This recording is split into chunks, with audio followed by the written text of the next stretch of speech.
बाबा तुलसीदास जी द्वारा रचित रामचरितमानस के माध्यम से हम माध्यम बनाकर अवलंबन ले रहे हैं। आइए हम मंगलाचरण के माध्यम से कथा में प्रवेश करें।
Jai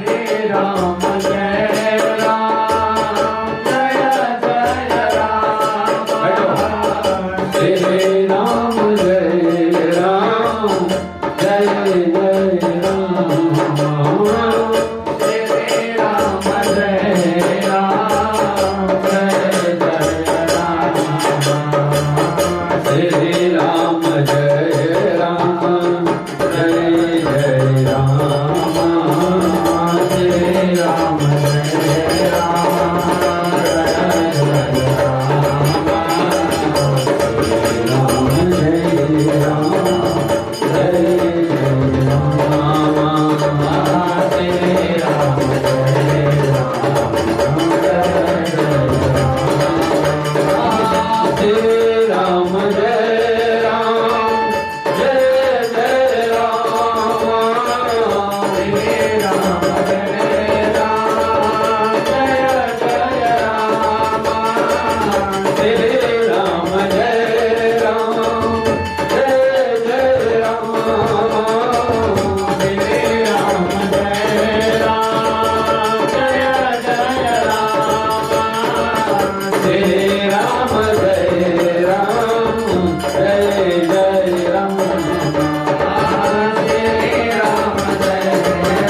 मंगलाचरण के बाद हम कथा में प्रवेश करेंगे।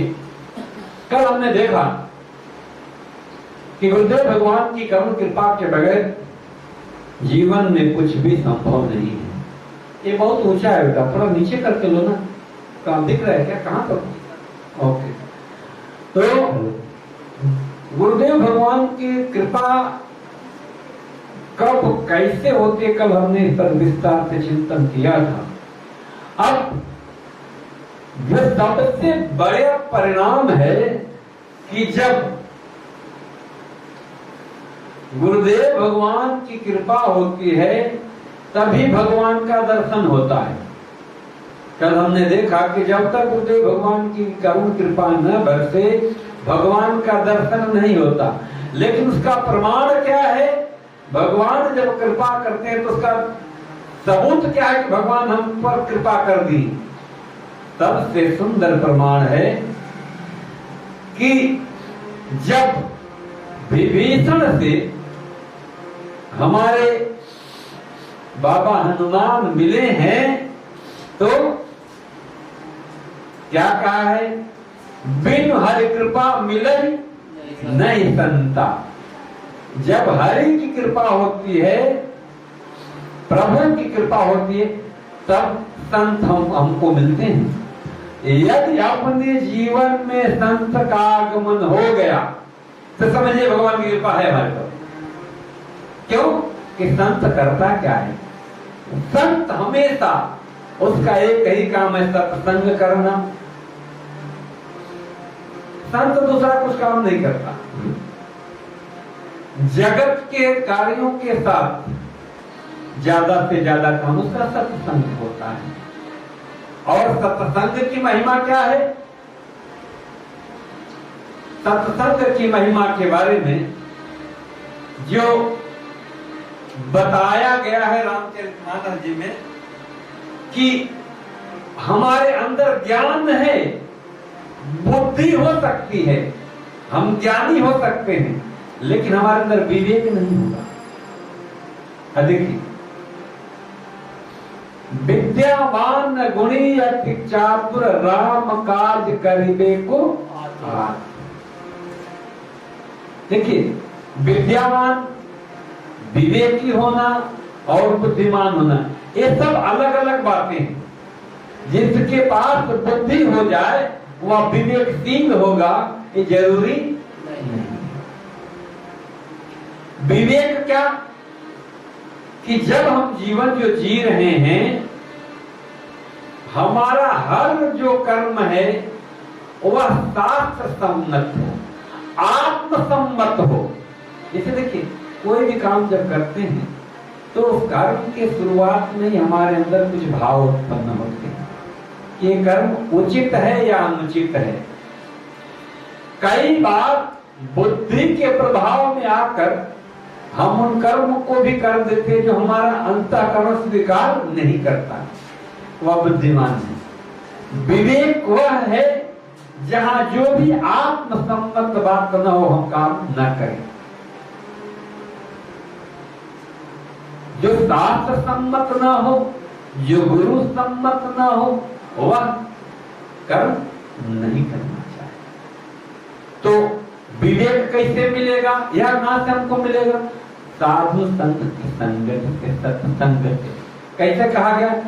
बिनु सत्संग विवेक न होई, बिनु सत्संग विवेक न होई, राम कृपा बिनु सुलभ न सोई, राम कृपा बिनु सुलभ न सोई, सत्संगत मुद मंगल मूला, सत्संगत मुद मंगल मूला, सोई फल सिद्धि सब साधन फूला।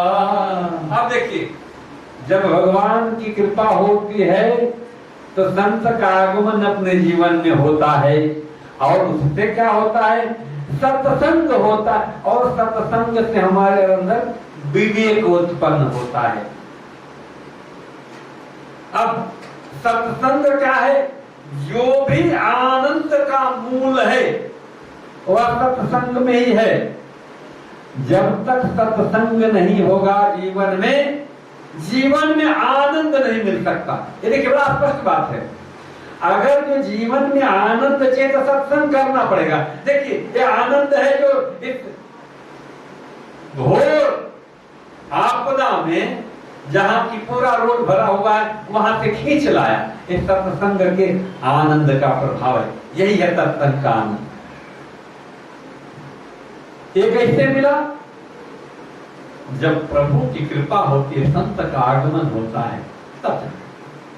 अब इसका सत्संग का प्रभाव क्या होता है, सत सुधरहि सत संगत पाई, सत सुधरहि सत संगत पाई, पारस परस को भात सुहाई,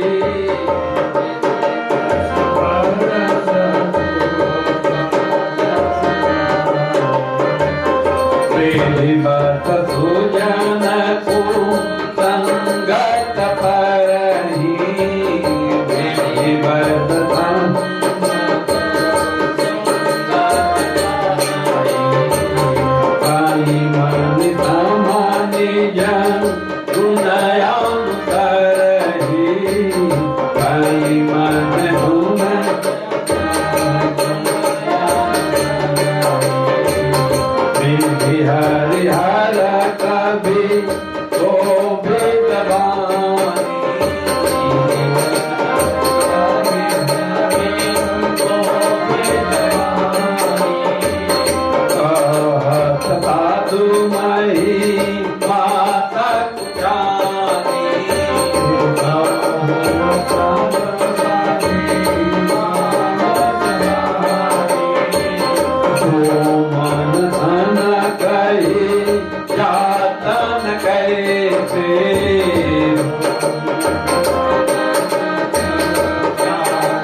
हिंदी पढ़ने को आता है कि नहीं, 2 नंबर में दोहा बोला था उसके आगे।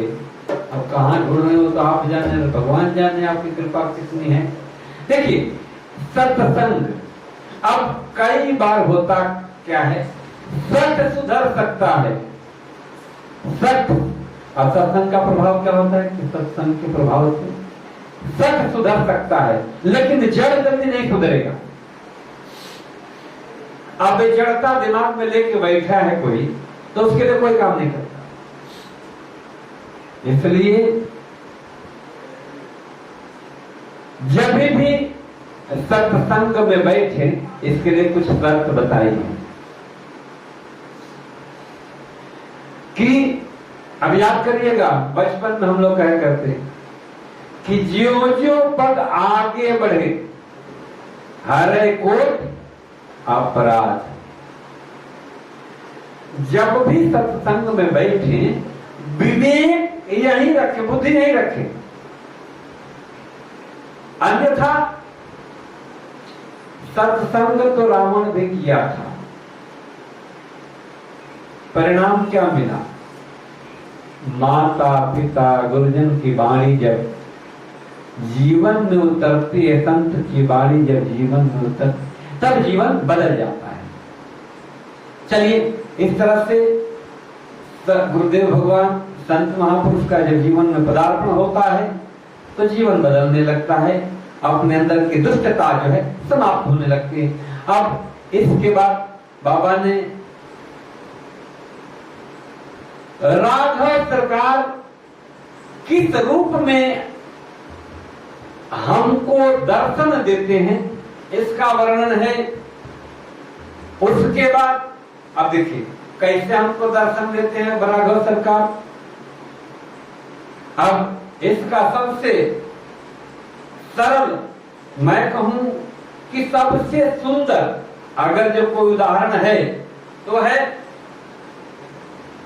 हम 7वें दोहे का अगर जो ग देखें, 7वें दोहे में क ख ग घ, तो ग जड़ चेतन जग जीव जग सकल राम मैं जान। जड़ चेतन जग जीव जग सकल राम मैं जान। बंदो सबके पद कमल सदा जोड़ जुगबान। अब देखिए जड़ चेतन जहां भी है, जो भी कुछ दिख रहा है, जड़ हो या चेतन, सब में मेरे राघव सरकार निवास करते हैं। जब सब में राम का दर्शन होगा तब जाकर के हम समझ पाएंगे कि राघव सरकार की हमारे पर कृपा है। अब उसके बाद क्या करना है, जो भी जड़ चेतन है जीव जगत में संसार में सब राघव सरकार की कृपा है। ऐसा करके हम सबको वंदन करें, यह राघव सरकार का स्वरूप है। मीन्स जगत में जो कुछ भी है सब राघव सरकार का स्वरूप है। आगे आकर 4,84,00,000 जाति जीव जल तब नवासी। सिया राम मैं सब जग जानी, करहु प्रणाम जोर जुग पानी। अब देखिए जड़ चेतन के अलावा, जड़ का मतलब क्या होता है, जैसे दीवाल है ये जड़ है, और जीव जो है वो चेतन है जिसमें चेतना होता है। अब इसके आगे जगत में 84 लाख योनियां हैं। कितनी? 84 लाख योनियों में अनेक तरह के जीव पाए जाते हैं। कुछ जीव धरती पर पाए जाते हैं, कुछ आकाश में पाए जाते हैं, कुछ पानी में पाए जाते हैं। सुना है हमने 84 लाख योनियां हैं। इन योनियों में कहां कहां पाए जाते हैं जीव? धरती पर, जल में और नभ में। ये सब में 84 लाख योनियां हैं। इनको कैसे देखना? सिया राम मैं सब जग जानी। इन सबको सिया राम का स्वरूप समझना है और उसके बाद उनको दोनों हाथ जोड़कर प्रणाम करना है। अब देखिए यहां जब ऐसा भाव है तो कौन अपना, कौन पराया, कौन ऊंचा, कौन नीचा? अरे भाई मनुष्य में चेतना तो है। 84 लाख योनियां, इनमें जो भी जीव हैं, जो धरती पर रहते हो, आकाश में रहते हो या जल में रहते हो, सब में मेरे राघव सरकार निवास करते हैं। ऐसी भावना के साथ यही ज्ञान है, यही ज्ञान है कि सर्वत्र मेरे राघव सरकार निवास करते हैं। और यही भक्ति है कि सबको प्रणाम किया जाए। इस तरह से राघव सरकार सर्वत्र विराजमान है, सब चीज में वही है। ऐसा भाव हो, यही ज्ञान है। अब आगे हम देखेंगे कि अनेक राघव सरकार की, लखन लाला की, भरत लाला की, वहां सीता की, दशरथ सबका बंधन किया है और 43 दोहे तक सब बंधन हुआ है। इसमें महिमा भी है, रामचंद्र मानस जी की महिमा भी है। अब चलिए एक कथा कहां कहां गई, देखिए हम लोग गा रहे हैं कथा। एक कथा गाई कहां गई है? शास्त्रों के साथ, संज्ञों के साथ, ज्ञानियों के अनुसार एक कथा 4 जगह गाई गई है। एक कथा काशी में गई है दशाश्वमेध घाट पर। दूसरी कथा प्रयागराज में गाई गई है। मां गंगा के तट पर। तीसरी कथा बाबा भोले मां पार्वती को कैलाश में सुना रहे हैं। और चौथी कथा नीलगिरी पर्वत पर काकभूषुंडी जी पक्षीराज गरुड़ जी को सुना रहे हैं। ये 4 घाट हैं कथा के। देखिए 4 घाट का मतलब अलग अलग भावदता के लोग कथा कहते और सुनते हैं। अब बाबा तुलसीदास जी जो कथा कह रहे हैं वो शरणागति घट, भाव घट, कि हम प्रभु के चरणों में शरणागत हो। जब शरणागत होते हैं तो जगत के जितने कर्म हैं हमारे प्रभु के हैं, तो जो सुख दुख है सब, जीवन हमारा आनंदपूर्ण हो जाता है। प्रयागराज में जो याज्ञवल्क्य जी भारद्वाज जी को सुना रहे हैं वो कर्मकांड घाट की कथा है। जो कर्मकांड, कर्म प्रधान जो साधक होते हैं कथा है। और बाबा मां पार्वती के अज्ञान को दूर करने के लिए, संशय को दूर करने के लिए तो ज्ञान घाट की कथा है। और भक्ति का फल ये होता है कि जब गरुड़ जी काकभूषुंडी जी के आश्रम को देखे हैं तो बिना सत्संगे के उनको ज्ञान हो गया। भक्ति का परिणाम कि अगर भक्त है तो उसको सब सुलभता से प्राप्त हो जाता है। तो इस तरह से एक कथा 4 जगह पर 4 भाव दशा के अनुसार गाई गई है। अब हम लोग जो कथा गा रहे हैं ये भाव प्रधान और वर्तमान के जगत के हित हेतु, कल्याण हेतु जो जरूरी संदर्भ प्रसंग हो उनको लेकर के हम कथा गा रहे हैं।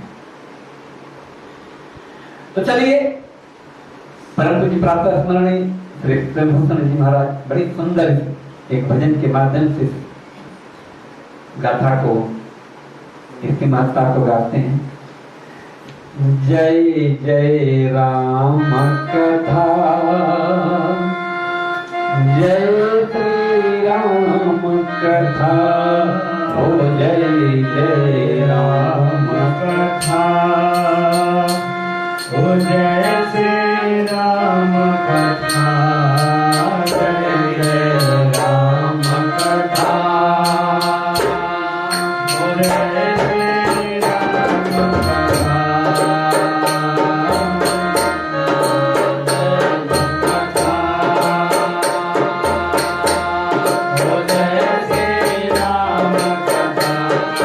जिसे श्रवण कर मिट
इस तरह से 4 वक्तों के द्वारा, 4 वक्ताओं के द्वारा 4 घाट पर कथा गाई गई है।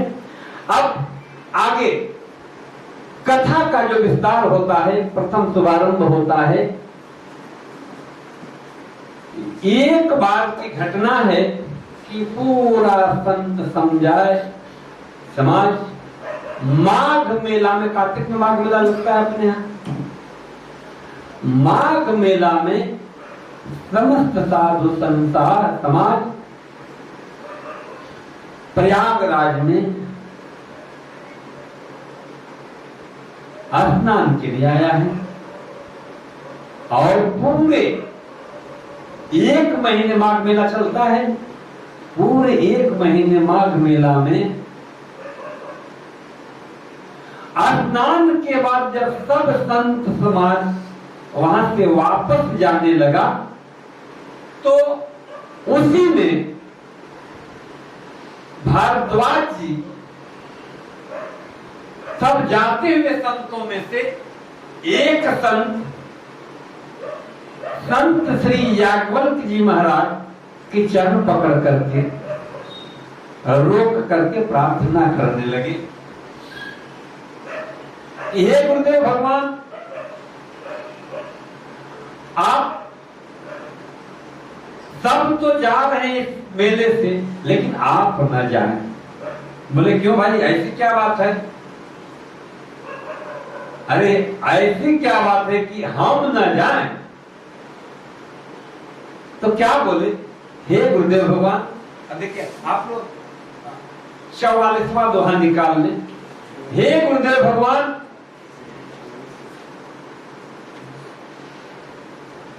आप मेरे गुरु हैं और गुरु से कुछ छुपाना नहीं चाहिए, गुरु से कुछ भी 44 कुछ भी छुपाना नहीं चाहिए, अन्यथा अपना बड़ा नुकसान होता, ऐसा शास्त्रों में कहा गया है और साधु संत महात्मा भी कहते हैं। नाथ एक संसवर मोरे, करगत वेद तत्व तब तोरे, कहत तो मोहि लागत भय राजा, जो न कहूं बड़ होई अकाजा। संत कहे यति नीति प्रभु, श्रुति पुराण मुनिगा, होय न विमल विवेक और गुण सन किए दुराव। हे गुरुदेव भगवान, आप सब वेद तत्वों के ज्ञाता हैं और मेरे मन में एक संशय है।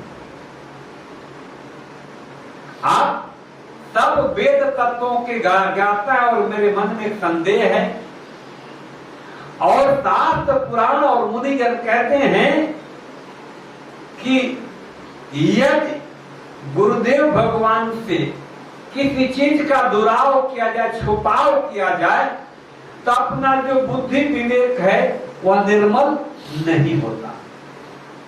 इसलिए अर्थ विचार प्रगटौ निजमो, हरहु नाथ कर जन पर छौहु, राम नाम कर अमित प्रभाव, संत पुराण उपनिषद गावा। हे प्रभु, ऐसा विचार करके, कैसा विचार करके कि आप वेद तत्वों के ज्ञाता हैं और ऋषि महर्षि वेद पुराण कहते हैं कि गुरु से कुछ छुपाया जाए तो अपनी बुद्धि विवेक निर्मल नहीं होती। ऐसा विचार करके मेरे अंदर जो मोह है, जो अज्ञान, उसको मैं प्रकट करता हूं। हे मेरे नाथ, हे मेरे प्राण प्रिय गुरुदेव भगवान, उस पर आपकी मुझ पर बड़ी कृपा है, बड़ा क्षोभ है। आप राम नाम के प्रभाव को बताएं, जैसा कि शास्त्रों में संतों ने बताया है। चलिए, संत जपत शंभु अविनाशी, संत जपत शंभु अविनाशी, संत जपत शंभु अविनाशी,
जपत को जाति जपत त्रिपुरारी, सत्य धाम सर्वज्ञ कहूं विवेक विचारी। क्या कह रहे हैं? हे गुरुदेव भगवान, वह राम कौन है जिनका नाम लेकर देवाधिदेव महादेव समस्त जीवों पर दया करते हैं और उनका नाम लेकर सबको मुक्ति प्रदान करते हैं? क्या वह वही अवधेश कुमार जो अवध में राजा दशरथ के पुत्र हैं, वो राम हैं? उनका तो वर्णन सब जानते हैं कि वो राजा दशरथ के पुत्र थे और एक बार रावण ने उनकी पत्नी का हरण किया। उसके दुख से उनको इतना पीड़ा हुई कि उनके अंदर क्रोध आया और क्रोध के कारण युद्ध हुआ, उसमें उन्होंने रावण को मार डाला। उन राम की तो कहानी सब जगत जानता है।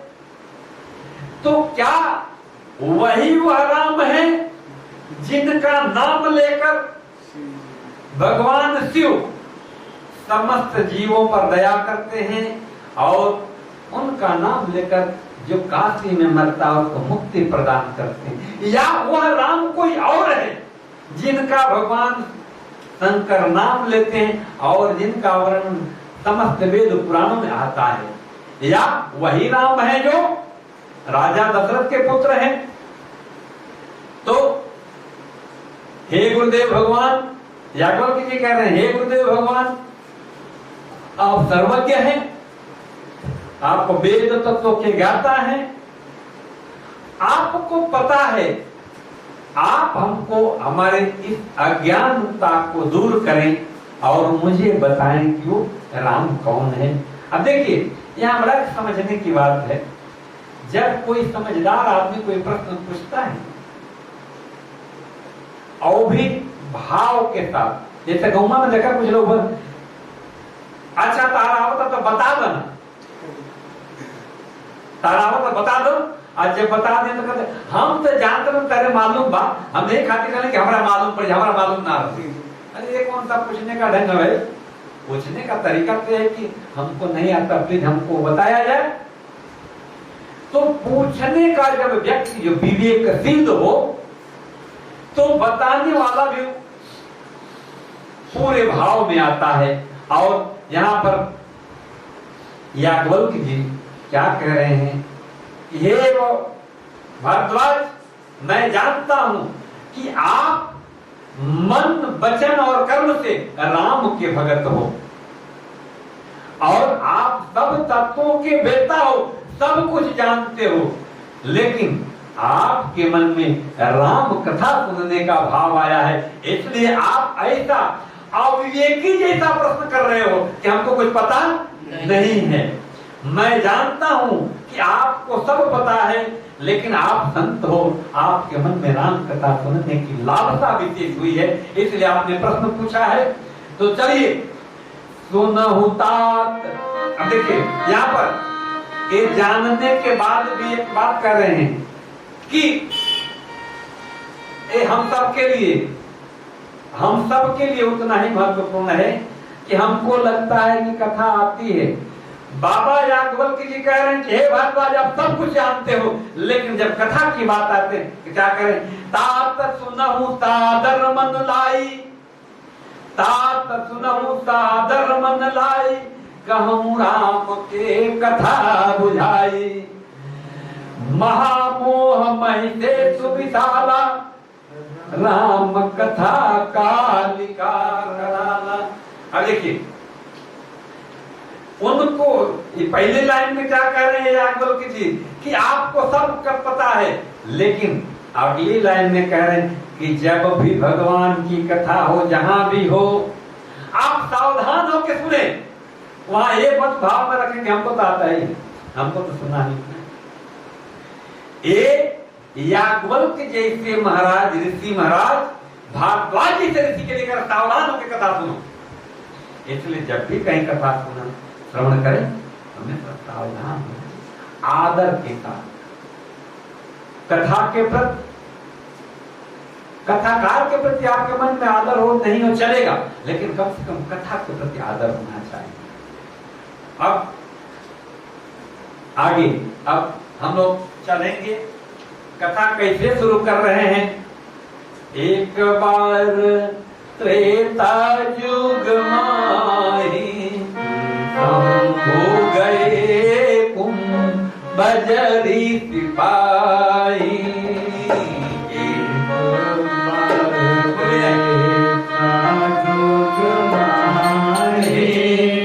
शंभु गए बजरी सिपाही। एक बार युग माही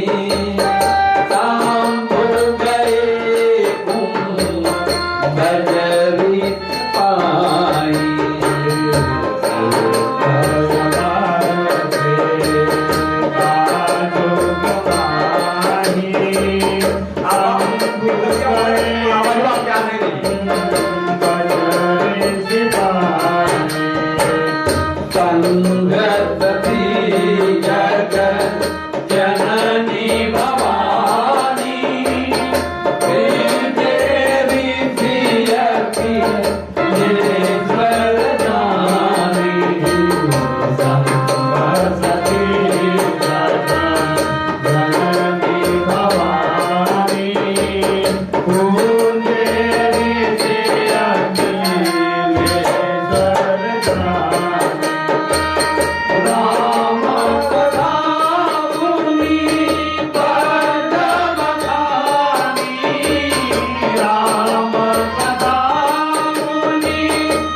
जब कथा कहां से शुरू कर रहे हैं राघव सरकार की, कि एक बार त्रेता युग में भगवान शंकर के मन में कथा सुनने की लालसा हो, प्रेरणा उठी, तो वह कैलाश पर्वत से अगस्त ऋषि के आश्रम पर मां सती अम्बा के साथ चल देते हैं। यहां मुनिदेव कथा सुनाते हैं। कथा बड़ी सुंदर होती है, लेकिन चूंकि ऋषि देवादिदेव महादेव की इतनी आव भगत करते हैं कि इस कारण मां सती के मन में थोड़ा सा संदेह होता है और इसकी जो कथा पर ध्यान नहीं। अब देखिए क्यों, तात सुनहु सादर मन लाई। क्या कह रहे हैं, जब भी कथा हो तो मन ने आदर करके कथा सुननी चाहिए। यादव जी पहले ही कह रहे हैं।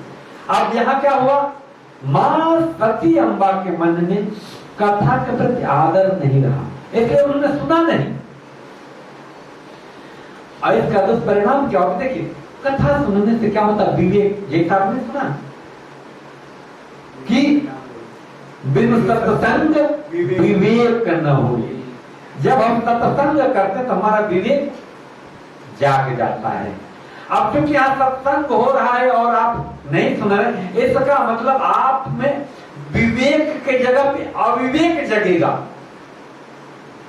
और यहाँ कथा हुई नहीं सुनी मां, और इसको हम ये तो नहीं कहेंगे, मां माफ करिएगा, अविवेकता तो नहीं कहेंगे, लेकिन इतना जरूर कहेंगे कि मां की कथा श्रवण न करने के कारण जो विवेक उत्पन्न होना चाहिए प्रभु के प्रति वह नहीं हुआ। और इसका दुष्परिणाम क्या हुआ कि बाबा भोले अगस्त ऋषि को राम भक्ति प्रदान करके और चल देते हैं। जब चल रहे हैं वह वही समय है कि जब भगवान नर लीला करते हुए सीता का हरण हो जाता है और नंद लीला को करते हुए नंदक वन में विचरण कर रहे हैं, घूम रहे हैं। और घूमते हुए एकदम से निरा नर रूप में है, नर लीला कर रहे हैं। मां और बाबा भोले दोनों जा रहे हैं। बाबा भोले जब देखे अपने इष्ट राघव सरकार की लीला को, तो उनको बड़ा आनंद आया, उनके मन में आया कि कैसे हम देखें। लेकिन सत्संग का प्रभाव क्या हुआ कि तुरंत सामने भगवान दर्शन दे दिए। अब सत्संग का एक और फायदा हुआ कि भगवान तो पहचान गए, लेकिन मां सती अम्बा जब देखी तो उनके मन में संदेह उत्पन्न हो गया, और संदेह के कारण वो भगवान को प्रणाम नहीं करे और आगे चल दिए। और जब भगवान शंकर उनको प्रार्थना कर रहे हैं, हे जगत पिता, हे परमेश्वर, आप धन्य हैं कि जगत के पालन करता होते हुए भी ऐसी गजब की नर लीला कर रहे हैं, इसमें कोई भी फंस जाए। और यह करके जगदीश जगतपति करुणा निधान कहते हुए आगे बढ़ रहे हैं। अब यह शब्द जब सुनी मां सती तो उनके मन में संदेह हुआ कि ऐसा सच्चिदानंद कैसे कह रहे हैं। ये अगर जो सच्चिदानंद होते तो एक कामी पुरुष के जैसे, अरे जिसकी पत्नी कहीं खो जाए और वह रोने धोने लगे,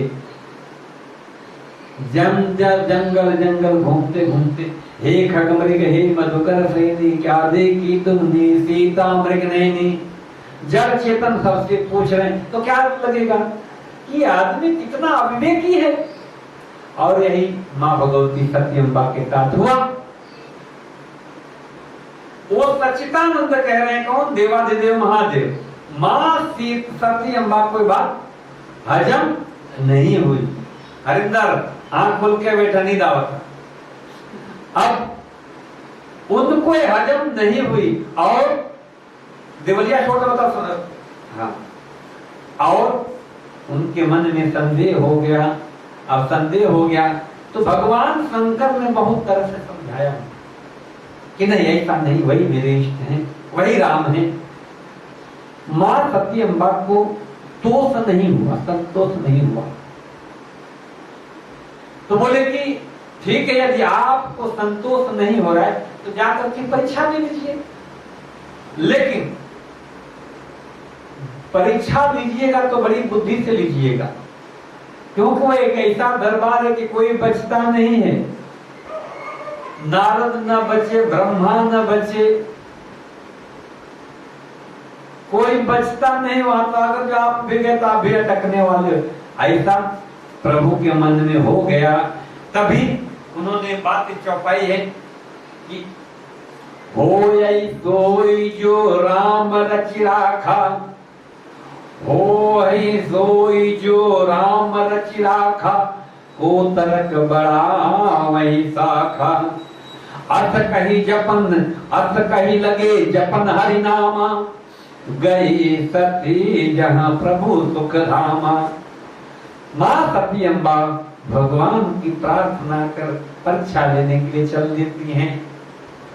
और जब परीक्षा लेने के लिए चल देती हैं तब भगवान के मन में आ गया कि देखिए, उनके ही नहीं, जब भी हम अपने बड़ों की बात नहीं समझते हैं, रामचरितमानस से इसका एक प्रमाण यही है, एक प्रमाण यही है। ऐसे बहुत सारे प्रमाण आपको मिलेंगे। सबसे बड़ा प्रमाण है रावण। उसके नाना जी, उसके माता जी, उसके मंत्री सब समझा रहे हैं, जितने बड़े हैं सब समझा रहे हैं, लेकिन बात समझ में यहाँ भगवान शंकर मां सती अम्बा को समझा रहे, बात समझ में। तो ध्यान रखें, जब बड़ों की बात समझ में आए तो समझने मौत नजदीक है, मरण नजदीक है। मरण में एक तन का मरण, एक मन का मरण, बुद्धि का मरण। तो जब नहीं बात समझ में आई तो भगवान बोले कि जाओ परीक्षा लो। मां चल देती है परीक्षा लेने के लिए। जब जाती है तो अब किस तरह से परीक्षा में उनके मन में संदेह होता है, भ्रम होता है। तो फिर उनको सबसे सहज तरीका ये लगा कि ये किसके लिए रो रहे हैं, अपनी पत्नी के लिए। तो हम क्यों न उन्हीं का स्वरूप बना के चल दे, क्योंकि वह जब स्वरूप लेंगे तो यदि ये साही में भगवान होंगे तो हमको पहचान लेंगे, और नहीं तो झुठमुठवा के भगवान होंगे तो हाय सीते हाय सीते हाय सीते करके हमारे पास आ जाएंगे। अगर जो हाय सीते करके आए तो मैं जाके कहूंगी भोले से कि देखिए आप भगवान को ही नहीं पहचानते हैं, मैं जीती तुम्हारे। अब देखिए यहाँ एक खेल होता है, जब मां सती अम्बा सीता मां का स्वरूप बना के आती हैं तो वो आगे आगे चलने लगती हैं।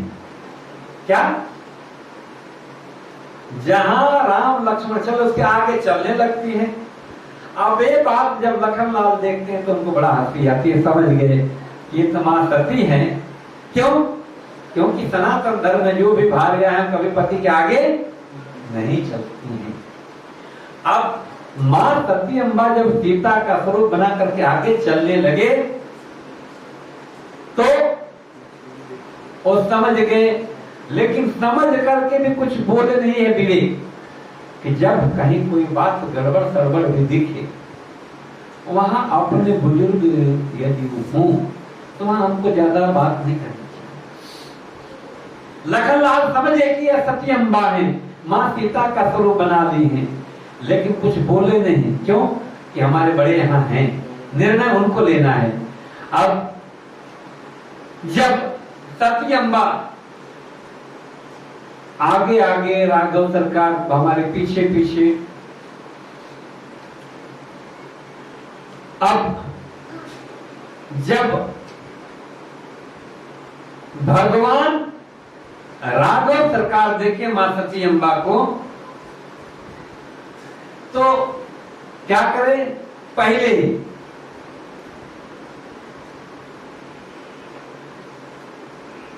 अपने माया के बल से इस बात को समझते हुए हमारे प्रभु मां सती अम्बा को प्रणाम कर रहे हैं कि मैं दशरथ पुत्र राम मां सती अम्बा आपको प्रणाम करता हूं। आप इस जगह जंगल में अकेले क्यों फिर रहे? बाबूजी किधर हैं? वृषकेतु किधर हैं?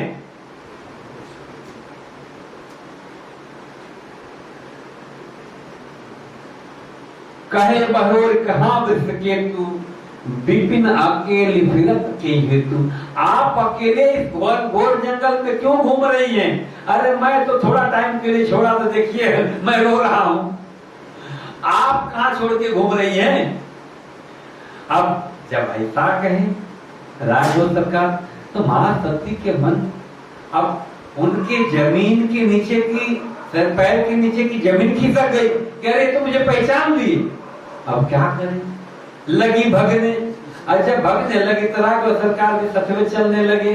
अब देखिए यही होता है जब हम गड़बड़ सड़बड़ करते हैं तो सामने वाला भी मजा लेने लगता है। अब राघव सरकार को लगा कि भैया जब ये परीक्षा ले रही हैं अब मैं इनको परीक्षा ही दे देता हूं विधिवत। तो मां सत्यम्बा जब आगे जा रहे हैं उनके आगे प्रभु अपने माया का स्वरूप विस्तार करते हैं और राम लक्ष्मण सीता पूरे सिंहासन पर बैठे हुए हैं। और क्या देख रहे हैं मां सती अम्बा कि हम सती सहित बाबा शिव ब्रह्मा विष्णु सब उनकी पूजा कर रहे हैं। किनकी? राम लक्ष्मण सीता की। अब मां सती अम्बा के मन में संदेह ऐसे कैसे हुआ भाई? अभी तो मैं वहां देखी कि रो रहे थे, अब यहाँ राम लक्ष्मण सीता तीनों। फिर उनको लगा कि मुझे कुछ भ्रम हुआ। पीछे देखी तो वही दृश्य कि राम लक्ष्मण सीता हैं और ब्रह्मा विष्णु अपनी पत्नियों के साथ उनकी पूजा कर रहे हैं। साइड में देखी, अगल बगल देखी वही सीन, ऊपर देखी वही सीन, नीचे जिधर देखी उधर वही दृश्य देखा।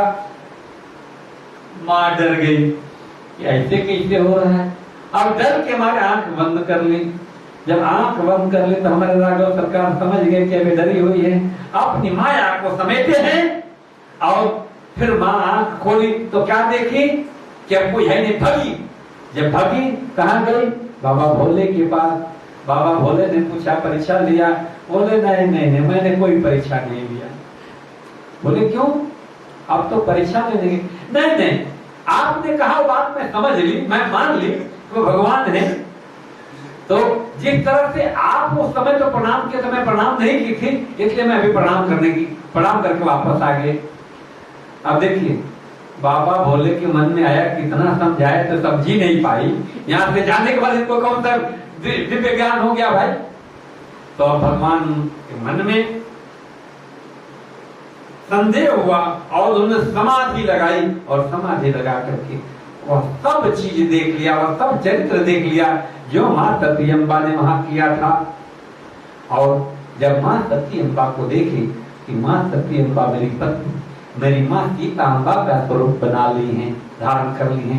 अब यहाँ पर बाबा के मन में एक बड़ा धर्म संकट उत्पन्न हुआ कि अब ये मेरी पत्नी जो है मेरी माता का स्वरूप पकड़ ली है। यदि मैं इनसे अपने धर्म पत्नी का व्यवहार करता हूं तो धर्म नष्ट हो जाएगा, क्योंकि मां का स्वरूप पकड़ी है। और यदि मैं इनको त्यागता हूं तो एक इनका कोई दोष नहीं, हमारे राघव सरकार का माया है, खेल है। इस तरह से भगवान शंकर मन में वापों की स्थिति में आ गए और ऐसे में उन्होंने क्या किया? राघव सरकार को याद किया और राघव सरकार की याद करते हुए उनके मन में एक संकल्प आया कि यही तन शक्ति भेंट अब नहीं, कि अब इनको हम इस शरीर से पत्नी के रूप में कभी स्वीकार नहीं करेंगे। ये हमारी माता का स्वरूप बना ली है। इस तरह से अभी मेरी मां का स्वरूप संभालेंगी, हम इनके हमेशा पुत्र और सेवक बनकर के जीवन यापन करेंगे। अब इस तरह से जब संकल्प लिया बाबा ने, तो धन्य हो धन्य हो धन्य हो, ऐसा आकाशवाणी हुई। तब देवताओं ने कहा, ये देवाधिदेव महादेव, ऐसा संकल्प आपके अलावा कोई नहीं कर सकता। और इस तरह से आकाशवाणी जब हुई, माँ सती बात सुनी, बोले कि अच्छा आपने कौन सा संकल्प लिया भैया, जरा हमको भी बता दो। अब देखिए ये होता है बात, बाबा ने संकल्प बताया नहीं माँ सीता को, उन्होंने कथा शुरू कर दी। और इस तरह से रास्ते भर कथा करते करते कैलाश जा रहे हैं। अब उनके व्यवहार को देखकर देवाधिदेव माँ के मन में संदेह हो गया कि हमारे पतिदेव ने मुझे त्याग दिया है। लेकिन अब कहें तो कैसे कहें, क्योंकि अपने करनी पार उतरनी। अब इस तरह से कुछ कह नहीं रही है, चुपचाप प्रभु के साथ जाती हैं। अब जब कैलाश पर पहुंचते हैं हमारे राघवोत्तर देवाधिदेव महादेव, तब अपना आसन बिछाते हैं और अपने आसन के सामने मां सती अम्बा के लिए आसन बिछाकर उसको सामने बिठाते हैं। अब जब सामने बिठाए तो मां सती के मन में स्पष्ट हो गया कि प्रभु ने हमको त्याग दिया है। और इस तरह से ग्लानि के कारण बड़ी ही ग्लानि में आई। और प्रभु हमारे राघव सरकार को याद करके प्रार्थना करके क्या बोले, हे प्रभु, अब हमारे पति ने जब हमारा त्याग कर दिया है, यह शरीर जितना जल्दी हो छूट जाए तो ही मुझे आनंद मिलेगा। ऐसा संकल्प मां भगवती सती अम्बा ने प्रार्थना किया मन में। अब इधर भगवान ने त्यागा है, आगे चल करके प्रवचन सुना रहे हैं। अब देखिए यहां पर राघव सरकार की माया फिर से उसी समय क्या हो रहा है कि क्या देख रहे हैं कि इधर कथा चल रही है और ऊपर से बहुत सारे विमान जा रहे हैं। सब देवता लोग विमान से जा रहे हैं कहीं पर। मां सती अम्बा बाबा भोले से पूछी, ये क्या हो रहा है, सब देवता कहां जा रहे हैं? तो मां सती अम्बा के इस प्रश्न को भगवान ने उपस्थित करके कहा, ठीक है कहीं जा रहे हैं जाने दीजिए, चलिए हम लोग कथा करते हैं। लेकिन मां मानी नहीं। जब बहुत जिद करी तो प्रभु ने बताया कि ये सब देवता आपके पिता के यहाँ जा रहे हैं, आपके पिता ने यज्ञ ठाना है और उन्होंने मेरे बैर के कारण आपको निमंत्रण नहीं दिया है। बोले ऐसा नहीं है, पिता है, बहुत सारा यज्ञ का काम है, कहीं भूल गए होंगे, इसलिए यदि आपका आदेश तो मैं थोड़ा जा करके आऊं। बाबा ने बोला कि बात ऐसी नहीं है, जानबूझकर उन्होंने, क्योंकि एक बार देवताओं की सभा में जब प्रजापति बनाए गए थे तो सब देवता जब वो आए तो उनके सम्मान में खड़े हो गए। मैं समाधि में था, मैं जान नहीं पाया और इस कारण उनको लगा कि मेरा दामाद मेरा अपमान कर रहा है और तभी से उनके मन में मेरे लिए बैर है और मेरे बैर के कारण आपको निमंत्रण नहीं दिया है। अब इस तरह से बाबा बार बार समझा रहे हैं, लेकिन मां सती अम्बा नहीं मानी और जब जिद करी तो प्रभु समझ लिए कि अंतिम विदाई है। प्रभु ने अपने दो गणों के साथ मां सती अम्बा को उनके पिताजी के घर विदा कर दिया। और जब वहां जा रही हैं तो मां सती अम्बा क्या देख रही हैं कि इनको, इनके पिताजी को देखते ही जल भुन गए, इनकी तरफ देखे भी नहीं और जितनी बहनें थी सब इनका मजाक उड़ा रही हैं। ये बात उनको थोड़ी सी नागवार गुजरी, लेकिन जब माँ के पास गए तो माता तो माता होती, माँ बड़े प्रेम से मिली। जब सती अम्बा ने माँ से पूछा ऐसा क्या, बोले कुछ नहीं बेटा, भूल जाओ, चले सब लगा रहता है। लेकिन माँ सती अम्बा के मन में संतोष नहीं हुआ। उनके मन में इस बात की फिर से ग्लानि है कि बार बार मेरे पति मुझे समझाते हैं, मैं नहीं मानती। अब वहां समझाया कि भाई वही मेरे राघव सरकार है, वह बात नहीं मानी। फिर दूसरी बात बोले परीक्षा मत करो, तीसरी बात, दूसरी बात जब कथा सुना रहे तो उन्होंने हमको मना किया कि मत जाओ। अब देखिए आप क्या करें, इस तरह से बार बार पति की बातों को न मानने के कारण उनके मन में ग्लानि हुई, और ग्लानि के कारण वो वापस जाना चाह रहे हैं, लेकिन जाए तो कैसे जाए। फिर उनके मन में आया कि चलो यज्ञ भाग को देख लेती हूँ। अब यज्ञ भाग में जब जाकर के देखते सब देवताओं के लिए स्थान है, लेकिन ब्रह्मा विष्णु महेश के लिए कोई स्थान नहीं है। यह अपमान जब मां सती अम्बा देखी, क्रोध से लाल हो गई, और अब ग्लानि और क्रोध दोनों के वशीभूत होकर उन्होंने यज्ञ में जो ऋषि थे, श्रृंगी ऋषि, उन पर क्रोध करके जो भी यज्ञ में सबको डांटा है मां भगवती सती अम्बा ने कि जिसने हमारे पति और ब्रह्मा विष्णु का अपमान किया है, और जो भी इस यज्ञ में सबको उचित दंड मिलेगा। और इस तरह से क्रोध में आकर मां सती अम्बा क्रोधाग्नि में योगाग्नि से अपने शरीर को जला देती है। और मां सती अम्बा का शरीर जब जल जाता है, यज्ञ विध्वंस होता है। अब वहां जो गण गए थे उन्होंने यज्ञ का विध्वंस कर दिया। अब यह समाचार जब बाबा भोले को मिला तो वहां पर वीरभद्र को भेजे, और वीरभद्र आकर के सबको उचित दंड दिया। ऋषि की दाढ़ी नोच लिया, जो दक्ष प्रजापति थे उनका गर्दन काट कर यज्ञ कुंड में डाल दिया। अब इस तरह से दक्ष महाराज के मुंडी गए। अब हुआ कि क्या कर भाई, तो सब देवता आए कि क्या किया जाए। फिर बकरे की मुंडी काट करके ला करके जोड़ी गई, और तभी से दक्ष प्रजापति के सर पे मुंडी जो उनकी बकरे की। देखिए एक देवता है बकरे की मुर्गी वाली, वही दक्ष प्रजापति। अब यहाँ पर जब मां सती अम्बा जब शरीर त्याग रही थी, उस समय राघव सरकार को याद करके बोले, हे प्रभु, यदि मेरे मन में हमारे प्रभु के प्रति, हमारे पति के प्रति थोड़ प्रेम है तो आप ही साक्षी हैं, अगला जन्म भी मेरा इन्हीं के यहाँ होना चाहिए, अगला जन्म में इनकी पत्नी बनूं। अब इस तरह से अगला जन्म के लिए मां सती अम्बा शरीर त्याग करके अगला जन्म पार्वती का होता है। और पार्वती का जन्म होने के बाद नारद जी आते हैं, और नारद जी कहते हैं कि हे पार हिमवान, मैनावती और हिमवान के घर में जो जन्म हुआ, बताए कि ये तो आपकी जो पुत्री है बड़ा सौभाग्यशाली है, एक बहुत इसके नाम है, बहुत गुण है, इसके कुछ अवगुण हैं। तो अवगुण में क्या बताया कि इसका पति जो होगा वह अकामी होगा, माता पिता हून होगा, बैरागी होगा। अब इस तरह से जब बात सुने तो मां मैनावती के मन में और हिमवान के मन में बड़ा दुख हुआ कि हमारी पुत्री इतनी सुंदर और इसका पति ऐसा होगा।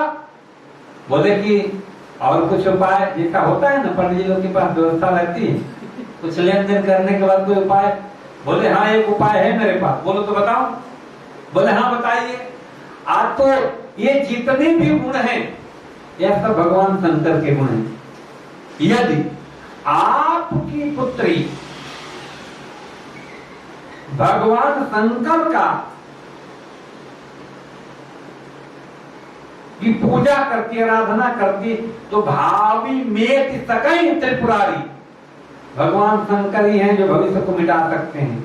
जो लेखनी लिखी है ब्रह्मा के वो भी मिट जाती है, तो इस तरह से मिट सकती है। और यदि भगवान शंकर खुश हो गए, भगवान शंकर के शादी हो गई तो बल्ले बल्ले। अब इस तरह से मां मैनावती और हिमवान समझाए हैं, और मां पार्वती जंगल में चली गई, आराधना कर रही हैं, पूजा कर रही हैं। बहुत घनघोर तपस्या मां पार्वती ने करी है। पहले भोजन त्यागा, फिर पत्तों पर कुछ दिन रहना शुरू किया, फिर हवा में रहना शुरू किया, और इस तरह से उनका शरीर काला हो गया। जब पत्तों पर रहती इसके कारण उनका नाम अपर्णा देवी पड़ा। काली हो गई इसलिए उनका नाम कालिका देवी पड़ा। अलग अलग नाम जो है साधना के कारण है। और इधर जब माँ सती अम्बा शरीर को छोड़ दी तो बाबा बैरागी हो गए। और बैरागी होने के बाद क्या हुआ कि जहाँ जाए वहीं कथा सुने, कथा करते रहे। इसी समय घटना घटी कि जरासंध नामक एक राक्षस जो था पूरे देवताओं को युद्ध में हरा करके पूरे देवलोक पर कब्जा कर लिया। जो भी देवता जाए उन्हीं को पीट पाट के भगा दे। अब सब देवता लोग परेशान। अब हुआ यूं कि वहां एक उसको वरदान था कि भगवान शंकर के शुक्र से जो पुत्र पैदा होगा, भगवान शंकर का जो बेटा होगा वह जरासंध को मार पाएगा। इधर पे बैरागी हैं, बेटे सदिये ने भी हमें नहीं तो कैसे बेटा कहां से पैदा होगा। सब देवता लोग फिर गए कि हम लोग के मन में विवाह देखने का मन हो रहा है और देवलोक में बहुत दिन हो गया कोई शादी विवाह हुआ नहीं, तो चलिए आपका थोड़ा विवाह हो जाए। अब इसी समय भगवान राम भी आकर के, भगवान राम आकर शंकर से कहते हैं, बाबा शंकर से कहते हैं आप शादी कर लीजिए। बोले कि एक तो करके एक मिला, दूसरा भी कर लो इसी में। अब इस तरह से, लेकिन यहीं पर है माता पिता प्रभु गुरु के वाणी, बिन विचारी करी है शुभ जानी। भगवान शंकर राघव सरकार की बात मान करके शादी के लिए तैयार हो गए और इस तरह से शादी की तैयारी हो रही है। अब शादी तो कैसे हुई इस पे हमने कई बार चर्चा की है। शादी बड़ी अद्भुत रही हो। चलिए शादी के लिए पहले दूल्हा बने। अब दूल्हा का स्वरूप कैसा है चलिए एक भजन के माध्यम से समझते हैं।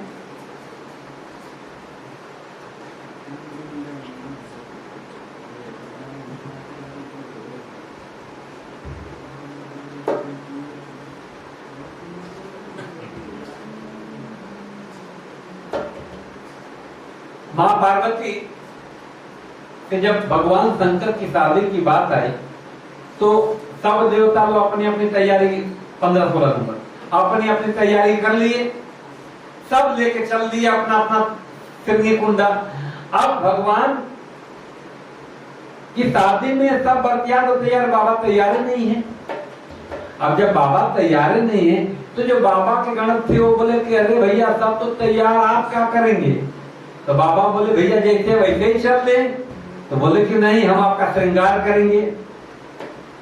तो श्रृंगार गजब का श्रृंगार है, कमर में मृगछाला और पूरे शरीर में सांपों का माला जितने भी है, बाजूबंद, कान की बाली, सिरमौर, सरना।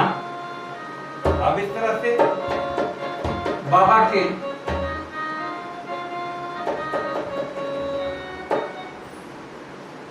भजन के माध्यम से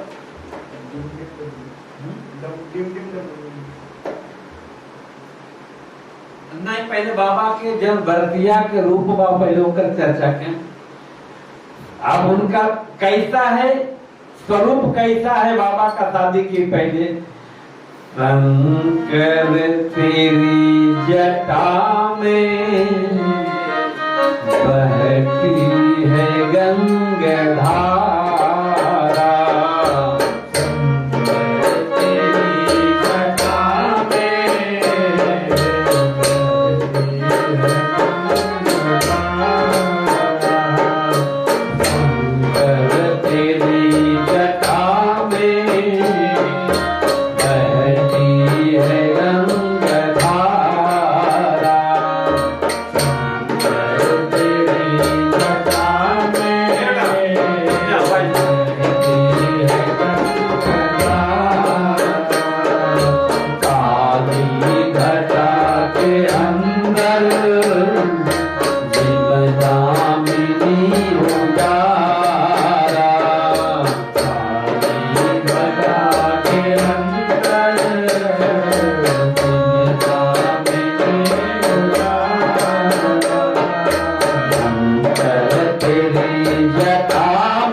इस तरह से बाबा के स्वरूप का वर्णन है।